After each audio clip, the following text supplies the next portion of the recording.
तो last class में मैंने आपको इंडक्टिव रिएक्टेंस के बारे में पढ़ाया था। इंडक्टिव रिएक्टेंस क्या होता है उसको जरा ध्यान से देखिए।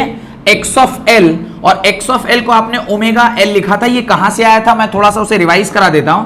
आपने एक टर्म देखा था I is equal to E not by I not is sorry I is equal to E not by omega L, और यहां पर आपने देखा था sine of omega T plus और माइनस पाई बाई 2। तो ये एक्सप्रेशन आपने देखा था, और यहां पे मैंने कहा था for the maximum value of sine theta ये 1 होगा, तो मैक्सिमम वैल्यू यानी पीक वैल्यू आएगी, और वो किस पर आएगी, x not by omega L पर आएगी। और यहां पर जब आप ओम्स लॉ के साथ इसको कंपेयर कर रहे थे तो v इज इक्वल टू क्या होता है, आई आर। तो i is equal to you can write v by R. तो यहां पर i है, यहां पर भी i है, यहां पर v है, यहां पर भी पोटेंशियल है। तो ये जो r है that is resistance offered by a inductive circuit. Inductor के द्वारा जो रेजिस्टेंस ऑफर्ड किया जाता है that is called as reactance, और उसको इंडक्टिव रिएक्टेंस के टर्म में हम लिखते हैं। तो XL is equal to omega L, ये हमने लिखवाया था आपको। उसके नीचे एक्सएल इज इक्वल टू, इसके जगह क्या मैं 2 पाई म्यू लिख सकता हूं। तो एक्सएल का ये भी डेफिनेशन मैंने आपको बताया था, XL is equal to 2 pi mu L. अब इसके आगे एक छोटा सा कॉन्सेप्ट मैं आपको बताना चाहता हूं। मैंने आपसे कहा होगा कि एक्सएल जो है यानी जो इंडक्टिव सर्किट होता है ये डीसी को तो क्रॉस करने देता है लेकिन एसी को क्रॉस करने नहीं देता है। अब हम लोग ये प्रूफ करेंगे कि कैसे ये डीसी को क्रॉस करने देता है और एसी को क्रॉस करने नहीं देता है। तो यहां तक शायद आप लिख चुके हैं, उसके नीचे लिखना स्टार्ट करिए। 2 बातें हैं इंपॉर्टेंट, लिखिए। The dimension of inductive reactance, the dimension of inductive reactance is same as that of resistance, is same as that of resistance. Inductive reactance जो है वो सेम है रेजिस्टेंस के बराबर, and the SI unit is ohm, and the SI unit is ohm. SI unit उसका क्या है, ohm है। SI unit is ohm. Got it? चूंकि इसका value I is equal to E by are के बराबर है, तो अगर मैं इसको बोलूं एक्सएल, इसके जगह पे अगर मैं एक्सएल लिखूं, क्या लिखूंगा, I not is equal to E not by XL. तो XL will be equal to E not by I naught. This is volt per ampere, और वोल्ट पर एम्पेयर को ही हम लोग क्या बोलते हैं, ओम बोलते हैं। तो ये चाहे रेजिस्टेंस इंडक्टर का ही क्यों ना हो पर उसका यूनिट क्या है, ओम ही होगा। अब जरा ध्यान से देखिए, for a DC circuit, for a DC circuit, DC circuit में क्या होगा, डीसी सर्किट में जब आप एक इंडक्टर को लगाएंगे, दिस इज योर इंडक्टर, इस इंडक्टर को आपने किस में लगा रखा है, डीसी सोर्स के साथ लगा रखा है। जब आप इसे डीसी सोर्स के साथ लगाएंगे, this is DC source, what is the frequency of DC, frequency of DC is 0 hertz, frequency of DC is 0 hertz. अगर फ्रीक्वेंसी ऑफ डीसी 0 हर्ट्ज है तो क्या मैं एक्सएल की वैल्यू निकालूंगा तो क्या लिखूंगा, 2 पाई म्यू एल। म्यू की वैल्यू 0, तो मैं लिख सकता हूं एक्सएल की वैल्यू 0। एक्सएल की वैल्यू 0 का क्या मतलब होता है, the resistance offered by a inductive circuit is 0। और अगर किसी सर्किट में रेजिस्टेंस 0 है, इसका मतलब क्या कर रहा है, वो 100% उसको पास करने दे रहा है, यानी इंडक्टर के थ्रू डीसी आराम से करंट को क्या करने देगा, पास करने देगा। और यही बात मैंने आपसे कहा था कि इंडक्टर जो है वो डीसी को पास करने तो देता है लेकिन एसी को पास करने नहीं देता। एसी को क्यों नहीं पास करने देगा वो भी आप समझ सकते हैं। एसी के लिए म्यू की क्या वैल्यू होगी, एसी के लिए म्यू की वैल्यू होगी 50 हर्ट्ज। 50 हर्ट्ज जब आप यहां पुट करेंगे तो आपका जो एक्सएल आएगा वो क्या होगा, 2 पाई इंटू 50 इंटू एल, यानी एक्सएल की वैल्यू क्या निकल के आएगी, एक्सएल की वैल्यू निकल के आएगी 100 पाई एल के बराबर। अब ये बहुत बड़ा एक रेजिस्टेंस है, और अगर सर्किट में रेजिस्टेंस है तो वो उसको क्रॉस करने नहीं देगा, यानी उसके रास्ते में रुकावट की तरह काम करेगा।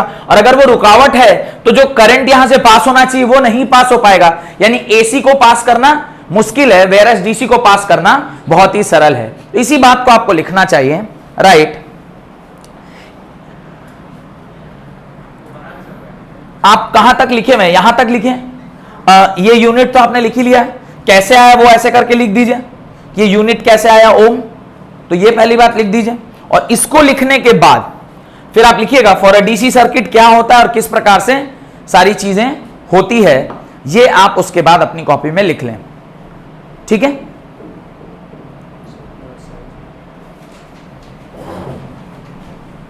और जैसे जैसे आप फ्रीक्वेंसी बढ़ाते जाएंगे वैसे वैसे जो रिएक्टेंस है इंडक्टर का वो बढ़ता जाता है, और एसी सर्किट के लिए जो रेजिस्टेंस है, रिएक्टेंस, इंडक्टिव रिएक्टेंस, वो इतना ज्यादा बढ़ जाता है कि वो एसी को क्या कर देता है, ब्लॉक कर देता है, वो एसी को पास करने नहीं देता, वेयरएज डीसी को पास करने देता है। तो इस प्रकार से बहुत सरल तरीके से आपको ये समझ में आ गया कि किस प्रकार से एक डीसी सर्किट में जो इंडक्टिव सर्किट होता है वो डीसी को क्रॉस करने देता है पर एसी को क्रॉस करने नहीं देता। तो आप फिलहाल सिर्फ डीसी सर्किट का कहानी लिखिएगा, मैं अलग से आपको एसी सर्किट का कहानी फिर से लिखवा देता हूं, और उसके नीचे एक लाइन हम लोग लिखेंगे, उससे आपको पूरा ये कॉन्सेप्ट क्लियर हो जाएगा। तो ये आपने लिख लिया होगा, ये सब मिटा रहा हूं मैं जो ऑलरेडी लास्ट क्लास में आपने लिखा हुआ था, ये इवन ये भी मिटा रहा हूं, जो ओम वाला जो कॉन्सेप्ट है ये भी मिटा रहा हूं, ठीक है। चलिए, तो ये लिख लिया होगा, अभी तक तो नहीं भी लिखा है तो यहां से आप देख सकते हैं। फॉर एसी सर्किट क्या होगा, इसी प्रकार से इंडक्टर लगाया गया है और इंडक्टर जो है वो यहां पर एसी सोर्स के साथ जोड़ा गया है। एसी सोर्स में म्यू की वैल्यू होती है 50 हर्ट्ज, हम लोग जो एसी यूज कर रहे हैं, तो एक्सएल की वैल्यू क्या हो जाएगी 2 pi mu L, where 2 pi into mu that is 50 into L की वैल्यू तो एल ही है, ये कितना हो जाएगा 100 पाई एल के बराबर। तो यहां पे इसे रेजिस्टेंस ऑफर्ड हो रहा है, और अगर कहीं रेजिस्टेंस है तो वहां पे करंट जो है वो क्या हो जाएगा, ब्लॉक हो जाएगा। वेयरएज यहां पे चूंकि नहीं है तो करंट को कोई ब्लॉकेज नहीं मिलेगा और करंट की वैल्यू बढ़ती चली जाएगी, यानी करंट आसानी से क्रॉस कर पाएगा। एसी में करंट क्रॉस नहीं कर पाता है, वेयरएज डीसी में आसानी से करंट क्रॉस कर पाता है। तो ये दो बातें आप अपनी कॉपी में बढ़िया तरीके से लिखकर समझा लें खुद को, क्योंकि आपको समझना बहुत जरूरी है, ठीक है।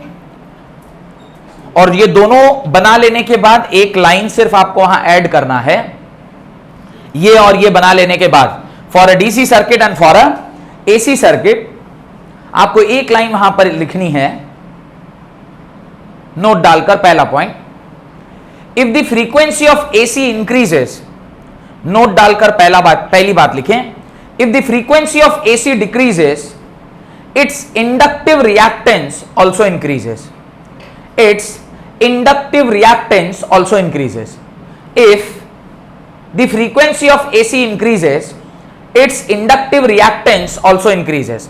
Obvious, अगर AC का फ्रीक्वेंसी इंक्रीज करता जा रहा है, इसका मतलब उसका इंडक्टिव रिएक्टेंस भी क्या करता जा रहा है, इंक्रीज करता जा रहा है। Due to increase of inductive reactance, due to increase of inductive reactance, due to the increase of inductive reactance, the resistance offered by the circuit is high. The resistance offered by the circuit is high, due to which it blocks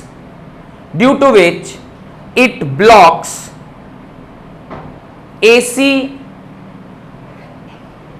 of very high frequency to pass through it. AC of very high frequency to pass through it. AC of very high frequency को वो पास करने में difficulty produce करता है क्योंकि resistance की value बहुत ज्यादा बढ़ गई है। Point number 2, the frequency of DC circuit is 0. The frequency of DC circuit is 0. DC circuit में जो फ्रीक्वेंसी है वो क्या है, 0 है। अगर डीसी सर्किट में फ्रीक्वेंसी 0 है, it implies the resistance offered by a DC circuit, resistance offered by inductor to a DC circuit is 0. Resistance offered by the inductor in DC circuit is 0. तो resistance offered कितना है, 0 है। और अगर resistance offered 0 है माने current maximum वहां से क्या कर सकता है, पास करता है। Therefore inductor allows to pass DC, inductor allows to pass DC. और डीसी को बड़ी आसानी से पास होने देता है। यहां तक मेरे ख्याल से कोई डाउट नहीं होना चाहिए। तो अभी जो स्टार्टिंग में मैंने कहा था कि कैसे एसी को पास कर रहा है, मैंने डीसी को पास कर रहा है और एसी को पास नहीं कर रहा है, ये कंसेप्चुअल क्लैरिटी विथ एक्सप्लेनेशन आपको समझ में आ गया। एग्जाम में तो ऑब्जेक्टिव आएगा तो थोड़ा सा ध्यान रखना है कि इससे वो कंसेप्चुअल सवाल भी पूछा जा सकता है। क्वेश्चन लिखे, alternating EMF of E is equal to, alternating EMF of E is equal to 200 sin 100 pi t, 200 sin 100 pi t is 200 sin 100 pi t. Alternating EMF of E is equal to 200 sin 220 sin 100 pi t is applied to a circuit containing inductance of 1 upon pi Henry. Inductance कितना है, यानी L की value क्या दी गई है, 1 upon pi Henry.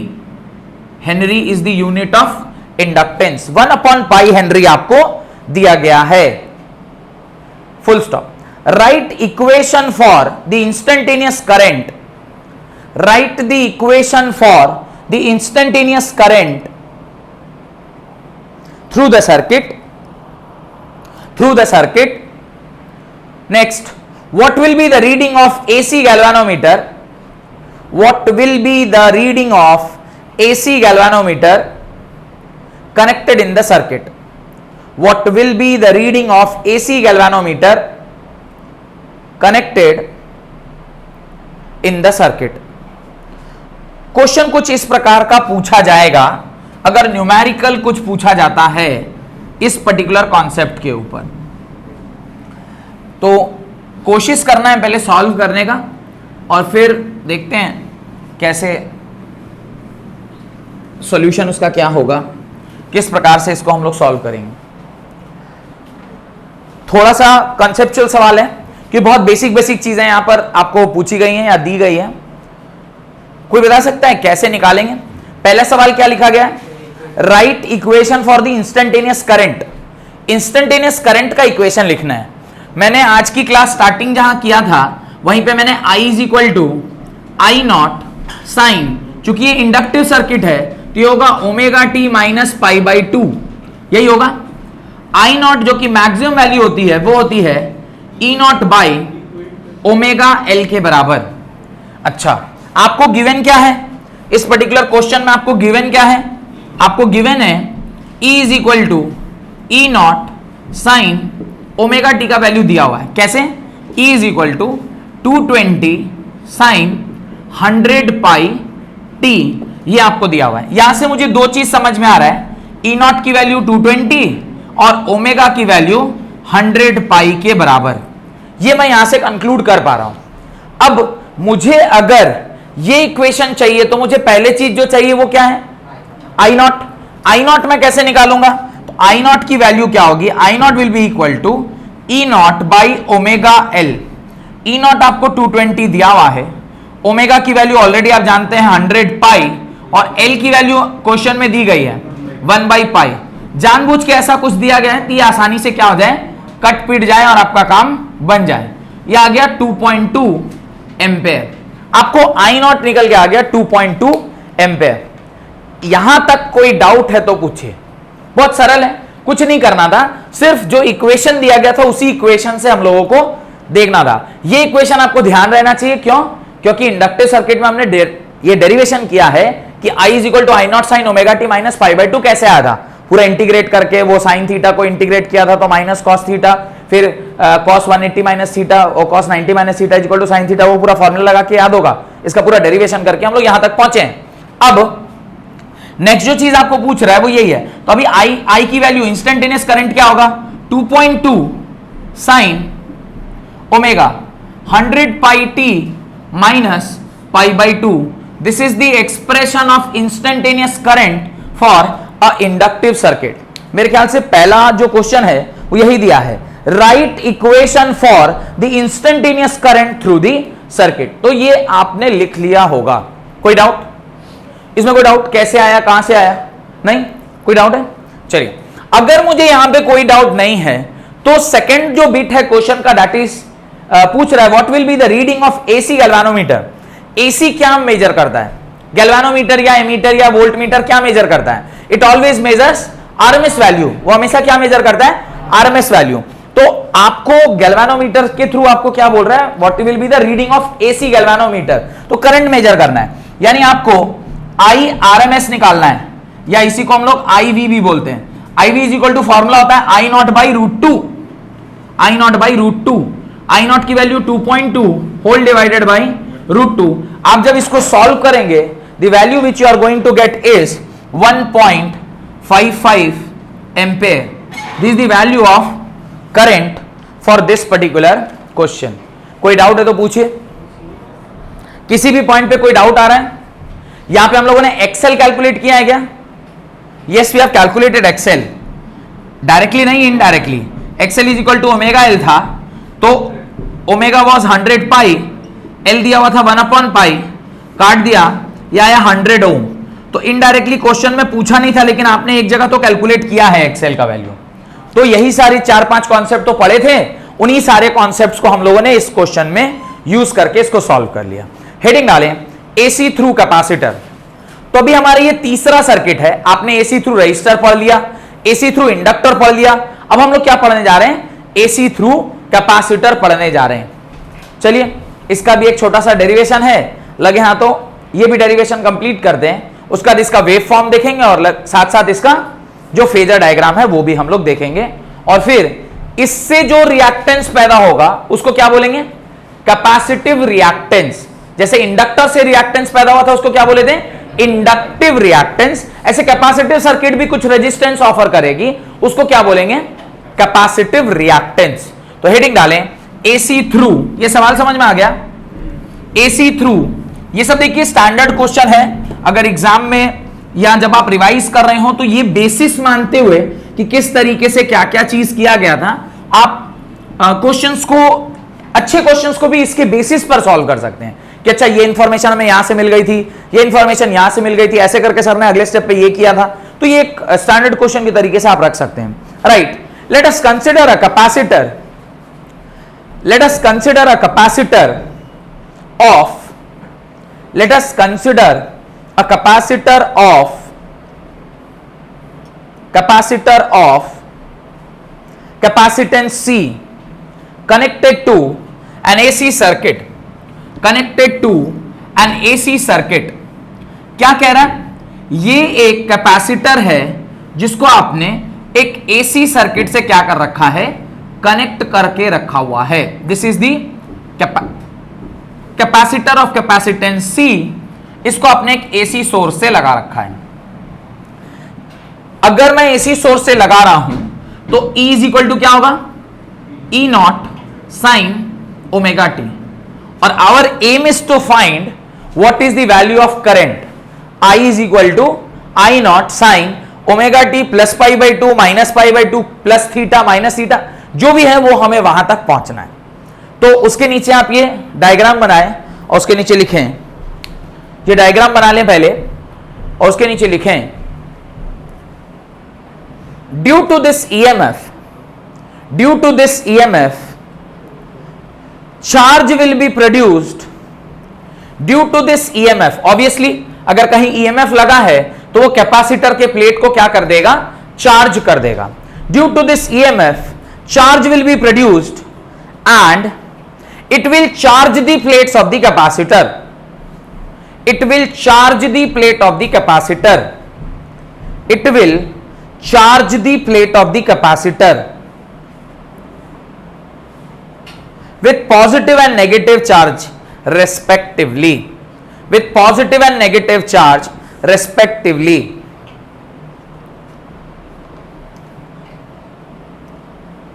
Positive and negative charge respectively. तो एक relationship जो आप पढ़े हैं वो क्या है? Potential applied across the circuit is the ratio of charges to capacitance. V is equal to Q by C। For this particular circuit can I write V is equal to CE, sorry Q is equal to CE। इस particular circuit के लिए क्या ऐसा लिख सकता हूं? चलिए, very good.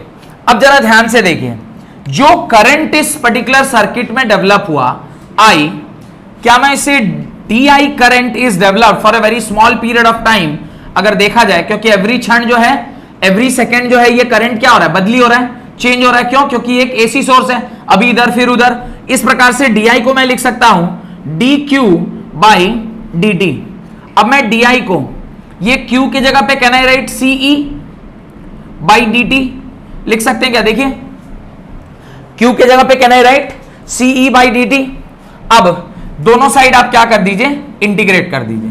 इसको जब आप इंटीग्रेट करेंगे तो ये कैपिटल I आ जाएगा, बिकॉज हर छोटे छोटे करंट को जब आप जोड़ेंगे तो वो बड़ा करंट बनेगा। कैपेसिटर तो वैल्यू कांस्टेंट है, integration of d of E by dt आप लिख सकते हो। ये सही लिख रहा हूं क्या? हाँ ठीक है। अब ध्यान से देखिए, मेरे को कुछ गड़बड़ लग रहा है, ये तो इंटीग्रेशन होगा ना, डिफरेंशिएशन क्यों हो रहा है? di is equal to dq by dt, i dt इधर ले आना चाहिए मुझे, तो q के जगह पे आपने ये लिखा i dt होगा, तो ये इंटीग्रेट करेगा। एक मिनट, एक सेकंड, कुछ गड़बड़ तो नहीं कर रहे हैं? अच्छा, इसको डिफरेंशिएट ही करना है, ठीक है। अब इसको डिफरेंशिएट ही करना है, इंटीग्रेट नहीं करेंगे क्या? एक मिनट, हाँ, आई के जगह पर डाल दिया, डिफरेंशिएट करके निकालना है, ठीक है। तो ये जो करंट हुआ, इसको हर छोटे छोटे करंट को आप जब जोड़ेंगे तो ये कैपिटल करंट आएगा, और इसकी वैल्यू पहले हम पुट कर लेते हैं। थोड़ा सा माफ कीजिएगा, यहाँ पे एक छोटी सी गलती हो गई है, इसको मिटा रहा हूं मैं। ये d ऑफ C तो ऐसे ही रहने दीजिए, E के जगह पे मैं क्या लिख सकता हूं, E naught sine omega t by d t. I is equal to, C constant है, बाहर ले आया, d of E naught sine omega t d t. E naught भी कांस्टेंट है, वो भी बाहर आ गया, E naught C d of sine omega t d t. मुझे बताइए, sine theta in terms of t है, dt है, तो इसको डिफरेंशिएट करेंगे तो क्या वैल्यू आएगा? The value will be cos omega T, और ओमेगा का टर्म भी आएगा, क्या आएगा? पूरा डिफरेंशिएशन बताइए। i is equal to E not C cos omega t into या डिवाइड बाय ओमेगा, सोच के बताइए, इंटू ओमेगा। अरे सब मैथ्स पढ़ रहे हैं ना नहीं पढ़ रहे हैं?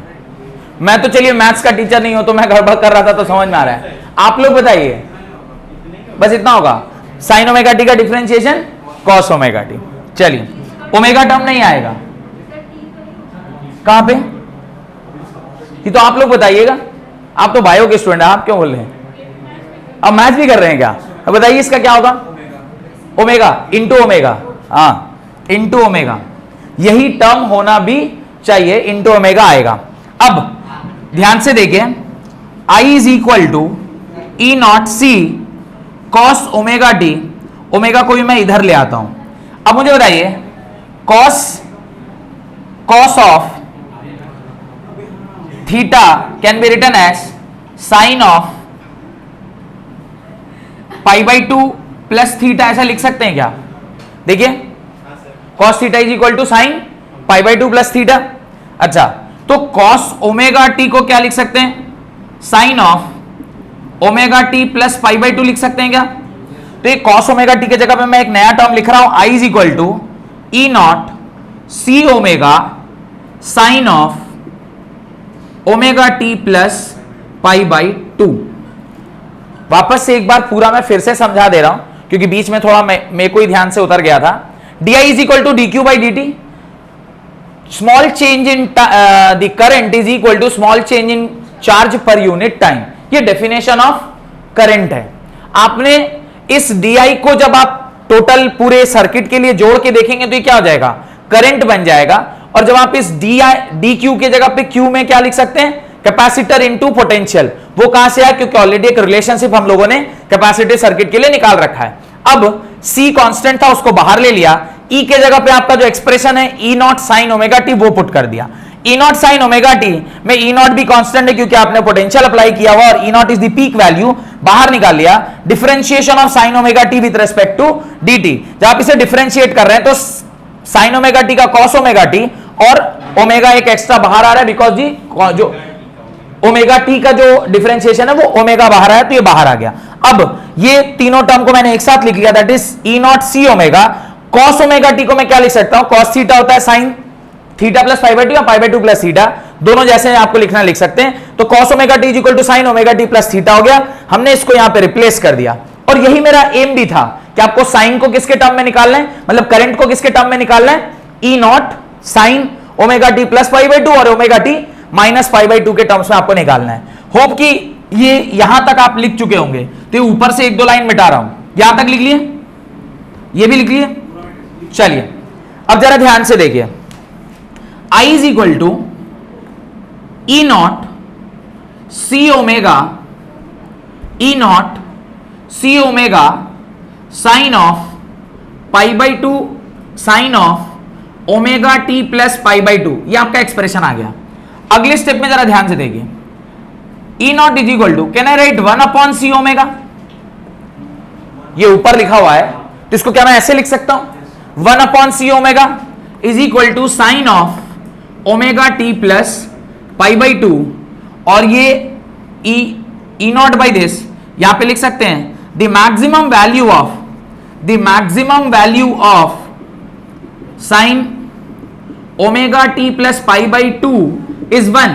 तो जब आप इसको 1 करेंगे तो आई नॉट क्या होगा, E not by 1 upon C omega के बराबर, ये करंट ये वोल्टेज, तो ऑब्वियसली ये क्या होना चाहिए, रेजिस्टेंस होना चाहिए।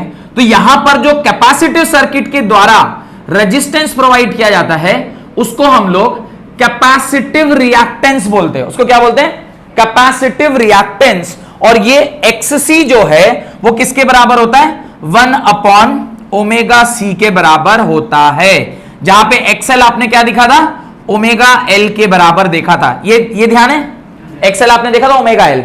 ठीक उसी प्रकार से जिस तरह आपने XL is equal to omega L देखा था, यहां पर I not is equal to E not by 1 upon C omega, तो I not is equal to E not by XC, this XC is what, capacitive reactance. इसी XC को आप क्या बोलते हो, कैपेसिटिव रिएक्टेंस बोलते हैं, कैपेसिटिव रिएक्टेंस बोलते हैं। Got it? यहां तक कोई डाउट है तो पूछिए, नहीं? ये नीचे वाला मिटा दो पूरा, ये मिट सकता है नीचे वाला, ये मिटा दें, चलिए। और ये जो cos theta cos sine theta ये भी मिटा सकते हैं, वेरी गुड। सर्किट रहने देते हैं, ये सारा कुछ अगर समझ में आ गया, देन नेक्स्ट इज आपको ये निकालना है कि I होगा कितना। तो I अब आप क्या लिख सकते हो, I is equal to I not sine omega T plus pi by two. तो आपने E से स्टार्ट किया था, E कितना था, E was E not sine omega t, तो करंट कितना आ गया, I is equal to I not sine omega T plus pi by two, where I not किसके बराबर है, I not is equal to X not E not by XC, और ये किसके बराबर है, E not by 1 upon omega C के बराबर है। Got it? और यही ओमेगा सी को हमने क्या बोला, this omega C 1 upon omega C को ही हम क्या बोलते हैं, एक्सी बोलते हैं, जो कि कैपेसिटिव रिएक्टेंस के बराबर होता है। और व्हाट इज दिस, इसका सिग्निफिकेंस क्या है, the significance is resistance offered by a capacitive circuit to any AC source. AC source के द्वारा जो करंट पैदा किया जा रहा है उसके रास्ते में जो रुकावट है जो कैपेसिटिव सर्किट पैदा करती है उसको हम लोग क्या बोलते हैं, एक्ससी बोलते हैं। यूनिट ऑफ एक्ससी अभी भी क्या होगा, अभी भी इसका भी यूनिट क्या होगा, ओम ही होगा। तो याद रखिएगा, रेजिस्टेंस का यूनिट भी ओम, इंडक्टिव कैपेसिटेंस का भी, इंडक्टिव रिएक्टेंस का भी यूनिट ओम, और कैपेसिटिव रिएक्टेंस का भी यूनिट ओम ही होता है। खैर उस बारे में तो और आगे चल के डिस्कशन करेंगे। अभी फिलहाल हमें यह सोचना चाहिए कि अगर मैं इन दोनों को कंपेयर करूं, E is equal to E not sine omega T और I is equal to I not sine omega T plus pi by two, कौन किसको लीड कर रहा है, करंट लीड कर रहा है किसको, वोल्टेज को। तो इसे दो तरीके से हमें समझना है, एक इसका वेव डायग्राम और दूसरा इसका फेजर डायग्राम। तो ऐसा करता हूं, मैं सबसे पहले वेव डायग्राम बनाता हूं। तो आप लोग कहां तक लिख चुके, सब कुछ लिख लिए, मिटा दूं सारा कुछ। चलिए तो ये देखिए, सिर्फ दो एक्सप्रेशन बोर्ड पर रहना चाहिए जो आप लोगों ने, ये दोनों expression is more than sufficient to understand कि कैसे क्या हो रहा है। ध्यान से देखिएगा, जब आप बात कर रहे हैं एक कैपेसिटिव सर्किट की, तो ये इस प्रकार से आपका ये एक्सिस है, और ई नॉट को आप कैसे दिखाएंगे? ई नॉट ऐसे दिखेगा, ई नॉट ऐसे दिखेगा, E not is something like this is E not. अब अगर ये ई नॉट है तो इसकी ये जो वैल्यू है वो क्या है? पीक वैल्यू है। और ये जो इक्वेशन लिखा हुआ है ये क्या लिखा हुआ है? E is equal to E not sine omega t. अब मैं नेक्स्ट जो बनाने जा रहा हूं वो ये बनाने जा रहा हूं। पहले तो मुझे ये समझ में आना चाहिए कि ये कैसा वेव है? एक लीडिंग वेव है। अगर ये एक लीडिंग वेव है तो ये कहां से स्टार्ट होगा? थोड़ा पीछे से स्टार्ट होगा। कितने एंगल से स्टार्ट होगा? पाई बाई टू, यानी ये 0 है, this is pi by to, this is pi, this is 3 pi by to and this is 2 पाई। तो ये यहां माइनस पाई बाई टू से स्टार्ट होना चाहिए। लीडिंग मतलब पीछे से स्टार्ट होगा। अच्छा, अगर ये पीछे से स्टार्ट होगा तो मुझे अब सेकेंड चीज जो ध्यान रखना है कि इसका जो पीक वैल्यू होगा वो इससे ऊपर जाएगा या इससे नीचे जाएगा, तभी ना मैं ग्राफ बना पाऊंगा। अब उसको चेक करने के लिए मुझे वापस से ई नॉट का सहारा लेना पड़ेगा, आई नॉट का। I not is equal to क्या होता है? E not by 1 upon omega C. वापस से आप किसी चीज से इसको क्या कर रहे हैं? डिवाइड ही दे रहे हैं। अगर आप किसी चीज से उसको डिवाइड दे रहे हैं, इसका मतलब है ये क्वांटिटी इस क्वांटिटी से ऑब्वियसली क्या होगी? छोटी होगी, क्योंकि इसमें जब आप इसको मल्टीप्लाई करेंगे तभी जाके वो क्या होगा? ई नॉट के बराबर होगा, यानी वापस से क्वांटिटी छोटी होगी। तो और साइन का ही फंक्शन है, पर स्टार्ट कहां से हो रहा होगा? यहां से हो रहा होगा। और इस प्रकार से ग्राफ आपका चलेगा। ये ज्यादा ऊपर हो गया शायद, ये इस प्रकार से आपका ग्राफ चलेगा। समझ में आया? जहां पे ये जो मैक्सिमम वैल्यू आ रही है इसको हम क्या बोलेंगे? आई नॉट बोलेंगे। This is only I not, ये आई नॉट है। और ये जो ग्राफ आपने बनाया वो कैसा ग्राफ है? वो लीडिंग ग्राफ है। और ये जो ये लिखा हुआ है ये क्या लिखा हुआ है? ये लिखा हुआ है I is equal to I not sine omega T plus pi by two. It is a leading wave. ये समझ में आ रहा है? अच्छा, ये बराबर हो गया यार। ये देखिएगा, थोड़ा घटा के बनाइएगा, इसको थोड़ा नीचे बनाइएगा, इसको थोड़ा ऊपर। ये थोड़ा सा इंपॉर्टेंट एक चीज है जिसका ख्याल आपको करना चाहिए। This is the wave diagram for the particular given equation. इसके नीचे आप सिर्फ एक लाइन आपको ऐड करना चाहिए, दैट इज,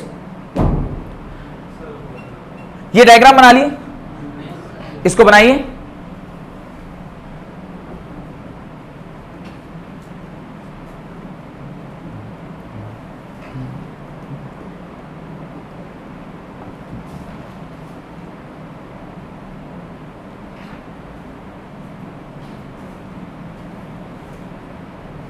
ये बना लिया होगा आपने। सारे लॉजिक समझ में आ रहे, कैसे, क्यों, कौन सा ग्राफ क्यों, किस प्रकार से बनाया गया है। पर ये रटने वाली चीज नहीं है, सब समझने वाली चीज है। ऐसा नहीं फिजिक्स में वो रट ले रहे हैं कि सर ये लीडिंग है, लैगिंग है। नहीं, आपने करके देखा, बाकायदा मैथमेटिक्स इन्वॉल्व है इसके अंदर। बाकायदा आपने उसको डिफरेंशिएट किया, डिफरेंशिएट करने के बाद आपने उसका एक फंक्शन निकाला, उस फंक्शन को प्लॉट कर रहे हैं। साइन का फंक्शन था इसलिए साइन के जैसा ही आया, पर पाई बाई टू पीछे आया। अगर मान लीजिए मैं ये वाला टर्म मिटा देता हूं तो ये कॉस फंक्शन हो रहा है, नहीं हो रहा है? और आपने जो इक्वेशन लिखा था वो क्या लिखा था? I is equal to E not C omega cos omega t. तो कॉस का, आई को कॉस का ही आना चाहिए था, हमने तो उसे जानबूझ के साइन में कन्वर्ट कर लिया इन ऑर्डर टू गेट कि वो लीड कर रहा है कि लैग कर रहा है। भाई आप एक के रेफरेंस से ही ना चेक करेंगे कि इससे बड़ा है इससे छोटा है। लेकिन अगर आप डेरिवेशन देखें तो उसमें क्या आ रहा है? I is equal to E not C omega cos omega t आया था। कॉस ओमेगा टी को क्या लिखे थे?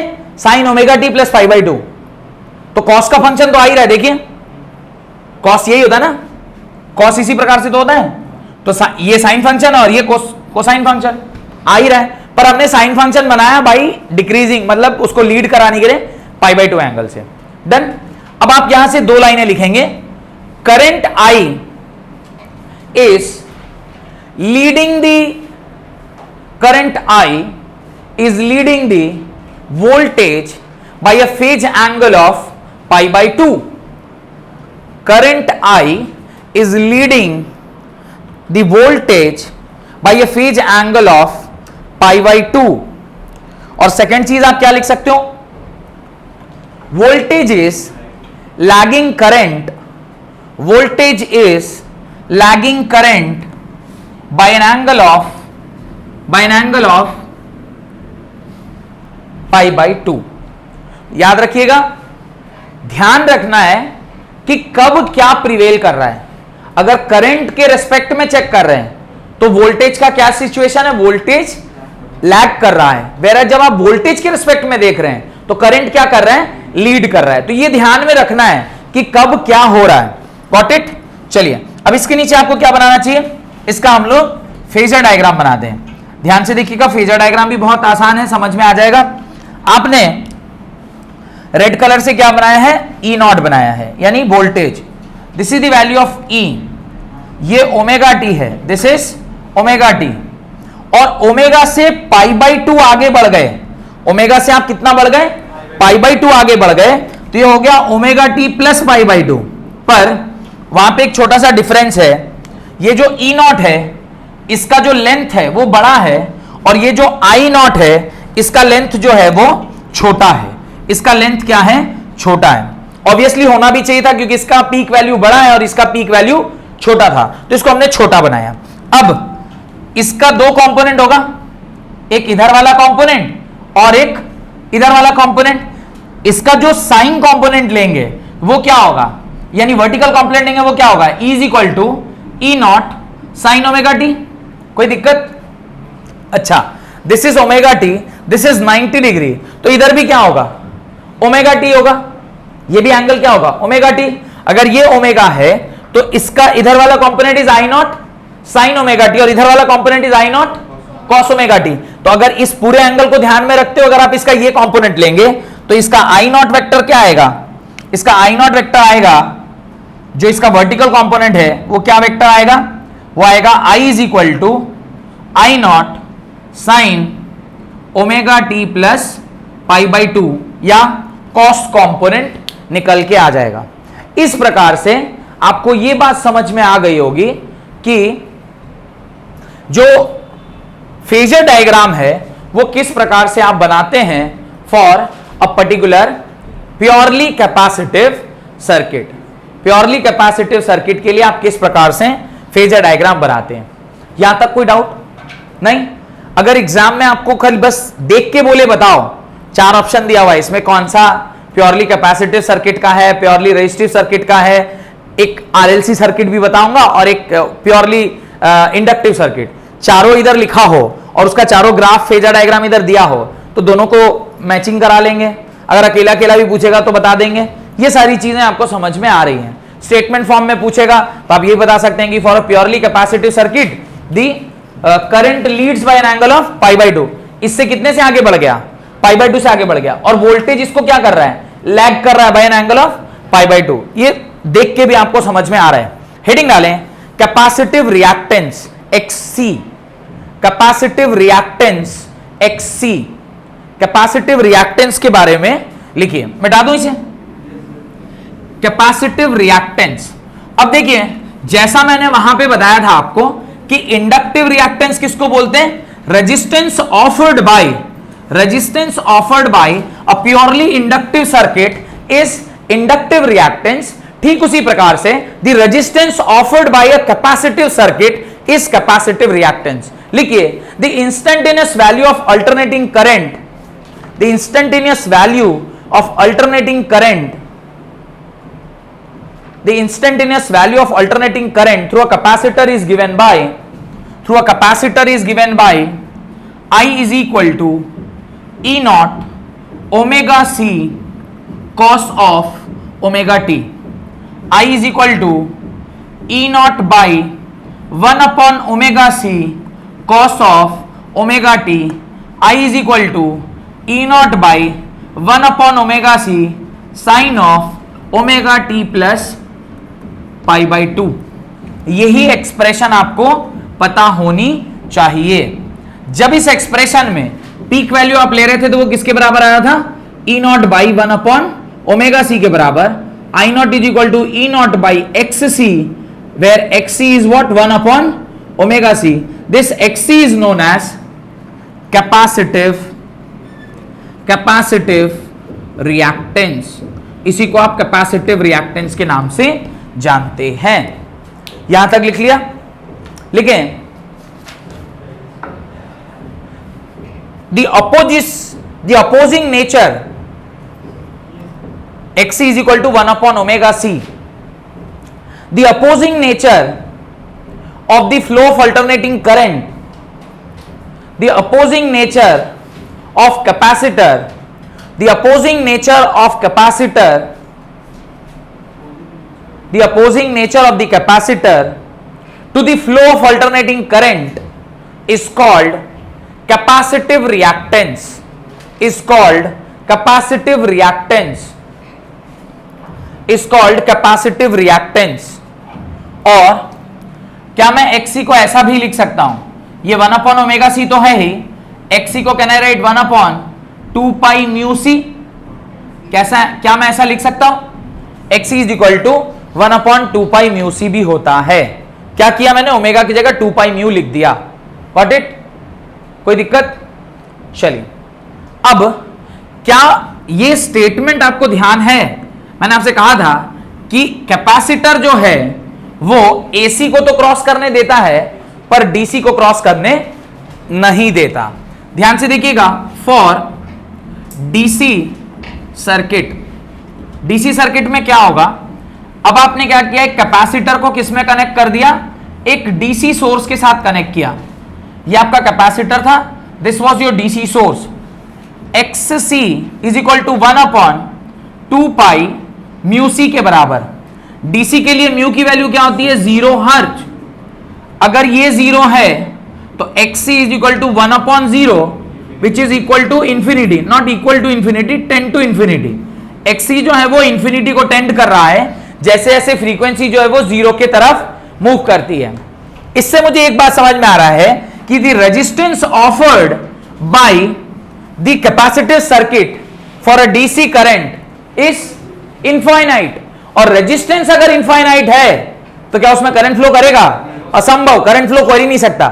यानी DC current can not flow through capacitor. यही समझाया था ना. और उसको याद करने का क्या तरीका बताया था, बताया होगा, ये याद करने का तरीका है. डीसी ऐसे क्रॉस कर रहा है, सामने दीवार आ गई तो क्रॉस नहीं कर रहा है. लेकिन अगर मैं एसी की बात करूं तो एसी क्या है, एक वेव फॉर्म में रहता है, तो वो इस प्रकार से बीच से क्रॉस कर जा रहे हैं. तो एसी को तो क्रॉस करने देता है पर डीसी को क्रॉस करने नहीं देता. ऐसे याद करना है, don't write in examination. Exam में ऐसे मत लिख दीजिए कि सर बता रहे थे कि बीच में रास्ता रहता है तो एसी ऐसे बीच में क्रॉस कर जाता है, बाकी डीसी दीवार में टकरा के रुक जाता है. ये लॉजिकली यहां कॉन्सेप्ट है, पर याद करने के लिए वो वाला कॉन्सेप्ट अच्छा ध्यान रहने के लिए काम में आता है. मैंने भी ऐसे ही ध्यान करके रखा हुआ है, आप भी ध्यान करके रखिए. नेक्स्ट, जब आप एसी सर्किट की बात करते हैं, for AC circuit, AC circuit में क्या होगा, एसी सर्किट के अंदर XC is equal to 1 upon 2 pi mu C. Mu की वैल्यू एसी के लिए सपोज मैं 50 हर्ट्ज ले रहा हूं, तो XC is equal to 1 upon 2 pi into 50 into C. XC is equal to 1 upon 100 C के बराबर, 100 पाई सी के बराबर. अब देखिए, डिनोमिनेटर अगर ज्यादा है तो XC क्या होगा, कम. XC कम मतलब resistance offered to a alternating current by a capacitive circuit is less. और अगर रेजिस्टेंस कम ऑफर किया गया तो उसका क्या मतलब है, वो करंट को अलाउ करेगा, जाने देगा, बड़ी आसानी से जाने देगा. तो एसी सर्किट में, एसी सर्किट भी बना दे रहा हूं मैं, यहां पे एसी सर्किट भी बना लीजिएगा. ये आपका कैपेसिटर है, यहां पे आपका एसी सोर्स है. तो इस प्रकार से एसी को तो बड़ी आसानी से क्रॉस करने दे रहा है पर डीसी को क्रॉस करने नहीं दे रहा है. ये मुझे इस पर्टिकुलर डेरिवेशन से समझ में आता है. नोट डालकर दो बातें लिखिए, ये दोनों डायग्राम और उसके नीचे का कॉन्सेप्ट लिख लिया. नोट डालकर दो बातें लिखिए. The value of frequency as increases for the AC current, the value of frequency as increases for a AC current, AC current नहीं AC, वो AC में तो पहले AC करंट घुसा हुआ है. AC the denominator part increases, the denominator of capacitive reactance increases, the denominator of capacitive reactance increases, due to which the opposing nature, due to which the opposing nature of this capacitor, due to which the opposing nature of capacitor decreases, and hence allows the AC to pass through it, and hence allows the AC to pass through it. Point number 2, for a DC circuit allows the AC to pass through it.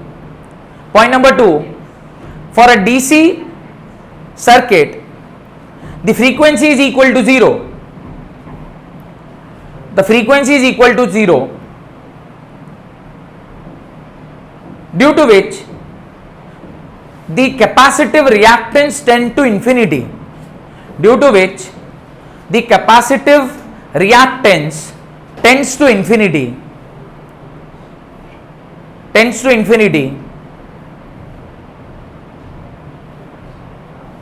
which opposes the DC current, which opposes the DC direct current to pass through it, to pass through it. Therefore capacitor blocks DC, capacitor blocks DC and act as open circuit, capacitor blocks DC and acts as open circuit while passes AC of high frequency, passes AC of high frequency. तो जब कभी भी आप capacitor को DC source में लगाते हैं तो आप वहां कैपेसिटर बनाइए या उसकी जगह पर ओपन सर्किट रख दीजिए, बात एक ही है। और जब आप इंडक्टिव सर्किट की बात कर रहे हैं तो इंडक्टिव सर्किट में आप जब एसी सोर्स लगा रहे हैं तो यहां पर आप इंडक्टर लगाइए या इसकी जगह पर आप ओपन सर्किट रख दीजिए, बात एक ही है। कुछ ऐसे न्यूमेरिकल आपको आएंगे जिसके अंदर आपको इसका ध्यान रखना होगा कि जब जब वो एक ही सर्किट में कैपेसिटर और इंडक्टर दोनों लगाए और सोर्स आपका डीसी है तो डीसी सोर्स होने पर ये ओपन सर्किट की तरह बिहेव करेगा, पर ये आपको हेल्पफुल होगा। वेयरएज जब आप एसी सोर्स लगा रहे होंगे तो ये आपको काम करेगा, ये ओपन सर्किट की तरह बिहेव करेगा। तो क्वेश्चन पढ़ते टाइम थोड़ा सा आंख खोल के पढ़ना है कि आपको ये डीसी सर्किट का सवाल दिया है कि एसी सर्किट का सवाल है। पहली बात, अगर एसी सर्किट का सवाल है और कैपेसिटर और इंडक्टर दोनों लगा हुआ है तो जिस रास्ते में अगर एसी है तो जिस रास्ते में इंडक्टर है उसको क्या मानेंगे, ओपन मानेंगे। और अगर डीसी का सवाल है तो जिस रास्ते में कैपेसिटर है उसको क्या मानेंगे, ओपन मानेंगे। ओपन मानेंगे का क्या मतलब है, वहां से करंट फ्लो नहीं करेगा। मेरे ख्याल से अगर ये बात समझ में नहीं आई तो मैं एक काम करता हूं, एक छोटा सा एग्जांपल दे देता हूं ताकि आपको ये समझ में आ जाए। सपोज करिए दो सिनेरियो दिखा रहा हूं मैं आपको। ये आपका डीसी सोर्स है, यहां से एक कैपेसिटर लगा हुआ है और ऊपर वाले रास्ते से एक इंडक्टर लगा हुआ है। ऐसा सर्किट है, ये एक तरफ कैपेसिटर एक तरफ इंडक्टर ऐसा लगा है। अब अगर ये डीसी सोर्स है तो मेरे को बोलेगा बताओ नेट रेजिस्टेंस कितना होगा। तो डीसी सोर्स यहां से क्रॉस करता है या यहां से क्रॉस करता है, यहां से क्रॉस करता है, यहां से क्रॉस नहीं करता। For DC source this will act as a open circuit, यानी यहां से करंट जाएगा ही नहीं। तो रेजिस्टेंस ऑफर्ड सिर्फ किसकी वजह से होगा, एक्सएल की वजह से होगा। और करंट आई, ये वोल्टेज वी, तो आई इज इक्वल टू क्या हो जाएगा, वी बाई एक्सएल के बराबर। वेयरएज सेम तरीके का सर्किट आपको दिया हुआ है जहां पे इस प्रकार से ये एसी है और ये दिस दिया हुआ है और नीचे जो सोर्स है वो क्या है, एसी है। फॉर एसी सर्किट ये आपको अलाउ करेगा, ये अलाउ नहीं करेगा। तो इसकी जगह पर आप क्या लगा सकते हैं, इसको आप ओपन सर्किट मान लें। ओपन सर्किट मान लें मतलब यहां है या कुछ नहीं है, कोई फायदा नहीं। इसकी जगह XC current is flowing I, ये E not is equal to E not sine omega t. बस आपको अगर यहां से बोलेगा आई निकालो तो आई इज इक्वल टू क्या होगा, E not by XC sine omega t के बराबर। समझ में आ रहा है, साइन ओमेगा टी नहीं होगा, कैपेसिटिव सर्किट है तो sine omega T plus pi by 2 का। ये सब थोड़ा ध्यान रखना होगा कि कैपेसिटिव सर्किट होता है तो इक्वेशन प्लस में चली जाती है और इंडक्टिव सर्किट होता है तो इक्वेशन माइनस में। एक लास्ट सवाल और उसके बाद आज की क्लास को समाप्त करेंगे। Right, a capacitor of 10 mu F, ये लॉजिक बहुत इंपॉर्टेंट बताया, इसको ध्यान रखिएगा सवाल सॉल्व करते वक्त कि भाई डीसी सोर्स रहेगा तो कौन सा ओपन सर्किट होगा और एसी सोर्स रहेगा तो कौन सा ओपन सर्किट। इसके पहले यहां पे कैपेसिटर और यहां इंडक्टर लगाया हुआ था, है ना। ये नोट डालकर अपनी कॉपी में इसको कहीं पर लिख लीजिएगा, ताकि कल को अगर कोई टफ एग्जाम टफ क्वेश्चन आ गया तो वो ऐसा समझ ही नहीं आया ये कैसे ऐसा आंसर आ रहा है। इसलिए ऐसा आंसर आ रहा है क्योंकि एक सर्किट वहां से हटा दिया गया है, रीजन बीइंग कि वो वहां पे इनएक्टिव हो जाता है। क्यों इनएक्टिव होता है वो मैंने ऑलरेडी आपको विथ लॉजिक डेरिवेशन करके आपकी कॉपी में दिखाया हुआ है।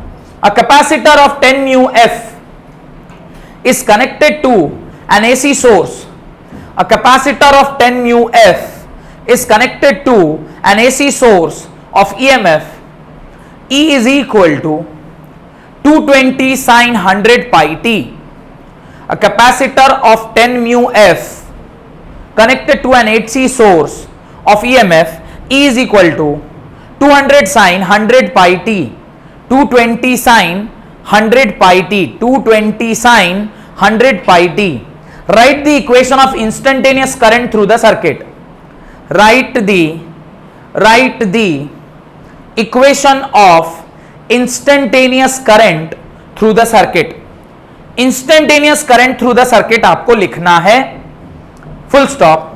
What will be the reading of AC ammeter?